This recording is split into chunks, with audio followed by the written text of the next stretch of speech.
Hello, good morning, everybody. So here we are. This is week 18 for our robotics class, and we are continuing along with our VEX Code VR. So hopefully you've been following along because what we're doing is we're building our coding skills.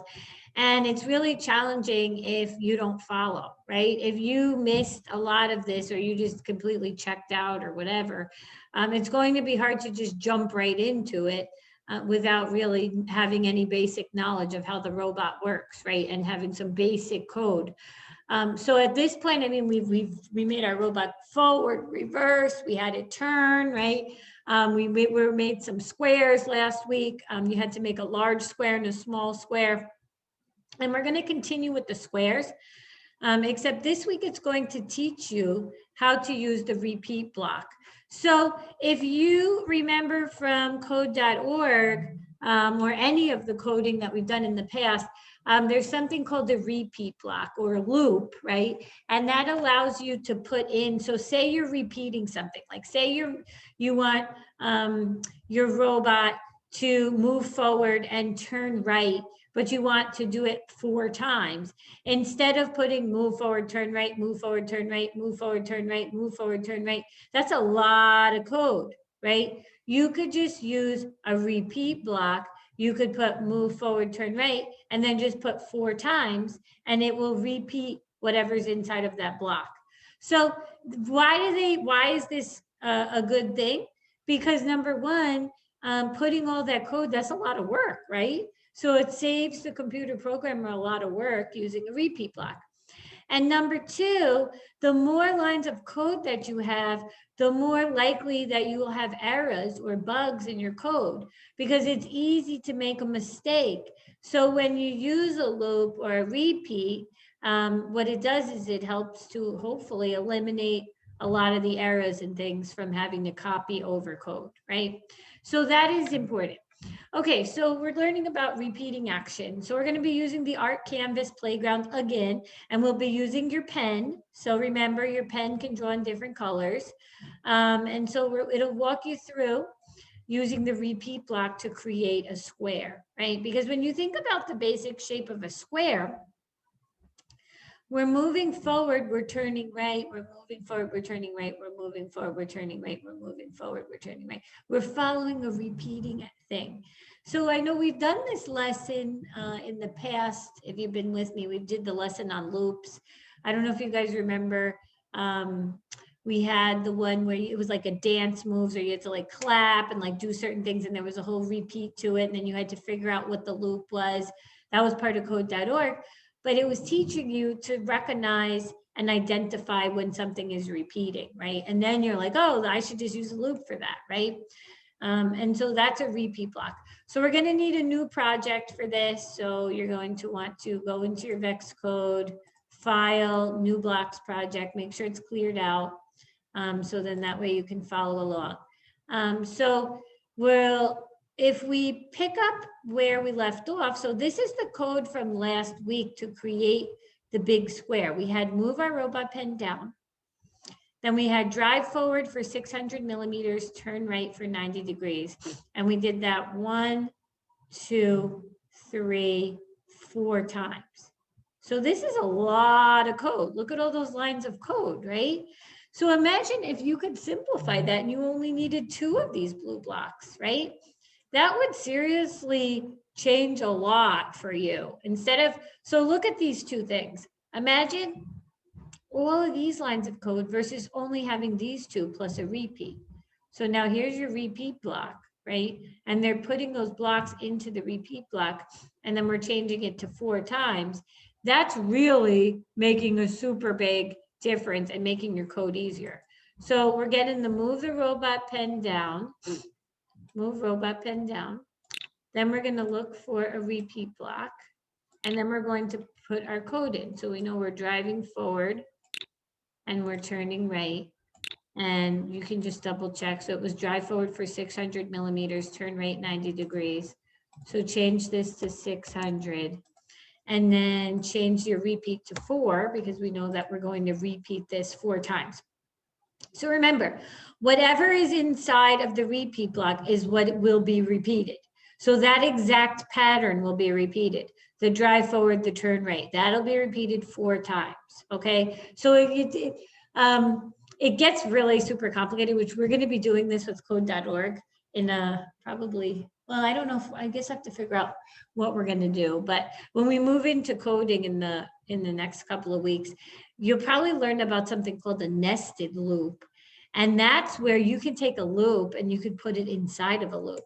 So for example, say you want to repeat this 4 times, but so you're repeating something 4 times, but then maybe you want to repeat what's inside of here 4 times. You can do that. So I know I'm getting ahead of myself, but I'm just getting you guys to start thinking about patterns and how you can simplify them by using repeat blocks, right? So that's basically what we're doing. So now I'm going to open up the playground. I'm going to open up the art canvas and let's see what happens here. So when I open this up,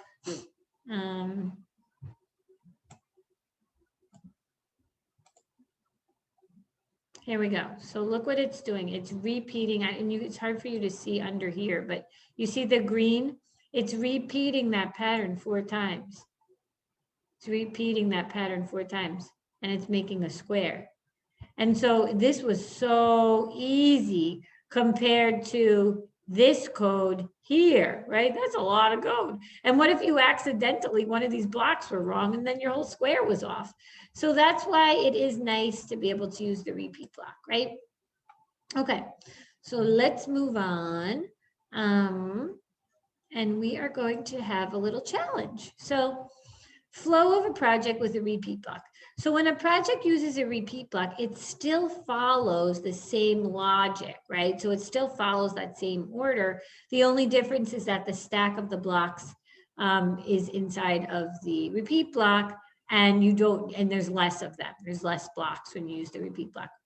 So the VR robot will move through the commands from the when started block to the bottom of the stack, and then the repeat block will tell it how many times, right? And then it will do that.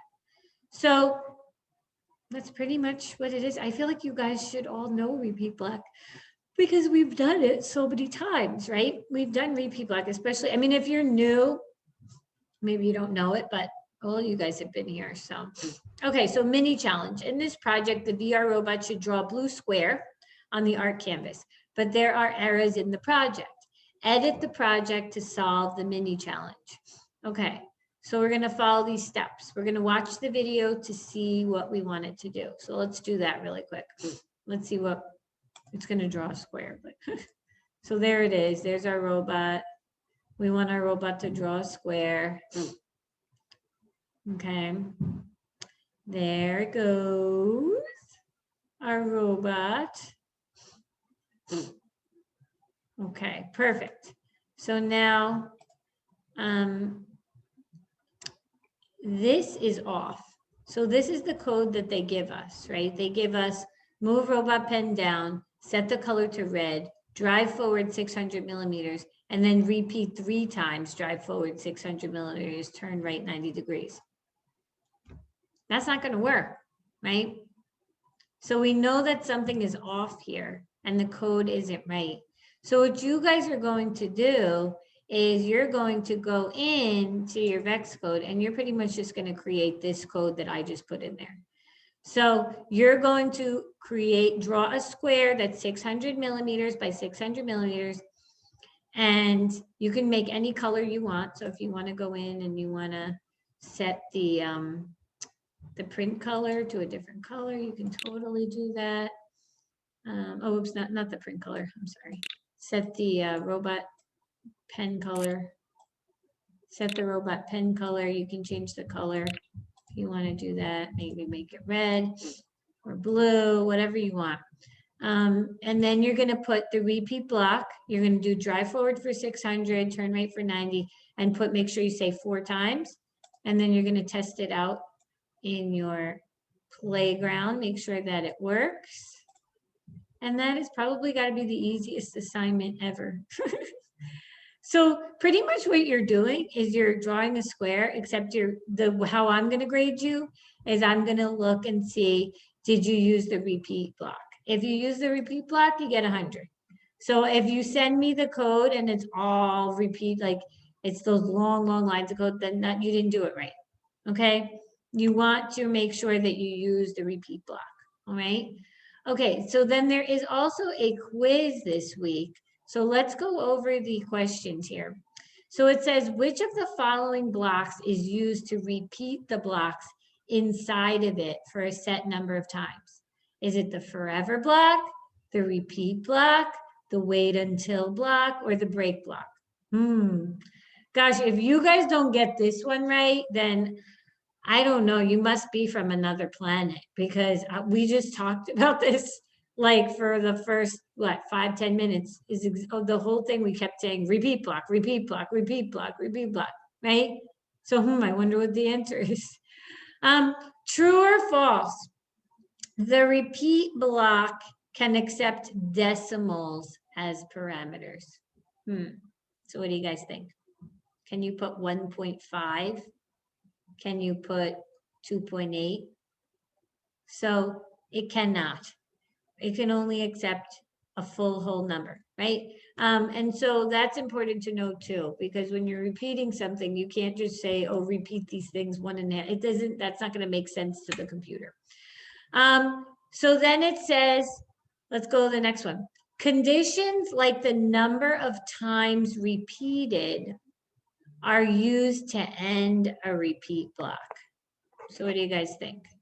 Conditions like the number of times repeated, true, right? Because you think about your repeat block will stop after it does the however many numbers you put in there, right? It'll stop whatever it is doing. So after 2 times, it'll stop. After 50 times, it'll stop. So that helps it to know. Next one, which of the following describes why a repeat block would be used in a project? So let's think about this. To repeat certain blocks forever, to save space and time for blocks that repeat more than once in a project, to only run a stack of blocks one at a time, to run an attached stack of blocks when the project is started. So what do you guys think? I don't know, because I can't hear you. So it pretty much, it's to save space and time, right? Because we know that we're going to be using these blocks over and over again. So why not just stick a repeat block in there, right? And if you guys have ever, I don't know if any of you guys have anybody in your family that works in computer coding, programming and things, these are really tedious jobs. These people are in the computer and they're really trying to think about how to optimize the code, meaning that like they want to be able to accomplish a task with the least amount of code. So that way their program isn't huge. It's not a huge thing. There's less error, right? But that really requires a lot of critical thinking, problem solving, thinking outside the box, understanding how the code works. So that's why it can be a really challenging job. If you really like to be challenged by solving things and you like to really use your brain, it can be fun. Like people who do these jobs, they like that and they enjoy trying to figure out things in the best way, for the best way that it can work. And so it could be really interesting to have a job like that. And they do get paid a lot of money too, because they have to really use their brain a lot, right? And they have to think a lot, and it could be really time consuming doing this kind of job. So if you like challenges, you might want to pursue that. And remember, nowadays, there's computer programmers in every field, because every field has some sort of an app or website or program or something, software, or whatever, that people are using. So it can be in any and every field. So if you have a certain field that you like, that you want to go into, but you really like computers, guess what? You could go into that field, but working with computers. So there's a lot for you guys to think about. And there's going to be a lot of these jobs in the future. So learning the language and learning how to think and understand these concepts, I think will really help you guys to get into this market when you get older. All right, so the last question says, describe how the VR robot will move in this project. So let's think about it. It says, when started, repeat 4 times, move a robot pen down, drive forward for 200 millimeters, turn right for 90 degrees. So we're thinking some sort of a square because we see that the turning right 90 degrees, we see 4 times, right? So let's read through the scenarios. So the first one says, the VR robot will set the pen down, then drive forward for 200 millimeters and turn right for 90 degrees and repeat this 4 times in order to draw a square. That sounds about right. Let's see the other ones. The VR robot will set the pen down and draw a straight line for 200 millimeters and then turn right for 90 degrees. But the thing is, they're missing the whole doing it 4 times, right? The VR robot will set the pen up and down 4 times before driving forward and then turning right 90 degrees. No, because we can already see that's missing a bunch of what the code says. And the VR robot will set the pen down and drive forward 1 time for 200 millimeters before turning 90 degrees 4 times. Again, it's missing what it's talking about. So I think that it's the first one, right? Because that makes the most sense. So when we're looking at code, you should be able to write your code down in a sentence because it's kind of like reading something, but you're like looking at it and you're trying to figure out what is this really saying, right? If I was to write it down in words to somebody, what is this code saying? And that's kind of, I think it's a good way to help you understand how to read code is practice these types of examples. So the answer then is the VR robot will set the pen down, then drive forward for 200 millimeters and turn right for 90 degrees and repeat this 4 times in order to draw a square. So that's the answer. Okay, guys? So that is your assignment this week. You're supposed to go in, create the code for the square, but you have to use the repeat block in order to get credit. And then go in and take the quiz. So there's 5 questions in the quiz. Please put your real first and last name.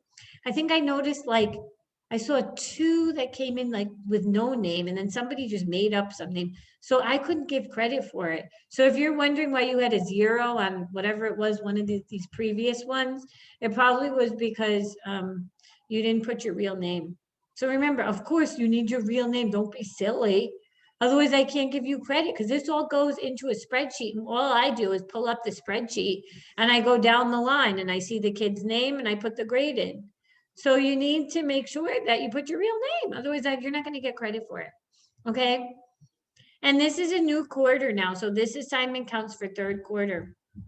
If you failed the 2nd quarter, it's your own fault. Okay. So because every week I give the answers. And all you have to do is follow along, jot them down, and then go and do the assignment. I mean, there's really, it's so easy for you guys to do well here. So I think it's just a reflection of your effort and maybe where you're spending your time. So you might need to do a little time reality check and say, am I spending my time too much watching YouTube, Netflix, playing a game or something when I should be doing my robotics so I could get 100 in that. If you failed, then you should probably go and do that. I would do a check because how foolish and silly of you to fail something that we've made it so easy for you to have all the answers. You even have a video to go. It's not even like, imagine in the old days when you used to come in to the room here, you would have to have your notebook and I only said it once because we weren't recording it. And so you had to write it down and that was it. But now you have a video you could go back to. So you really have no reason why you should fail, right? There's absolutely no reason. It's your own fault.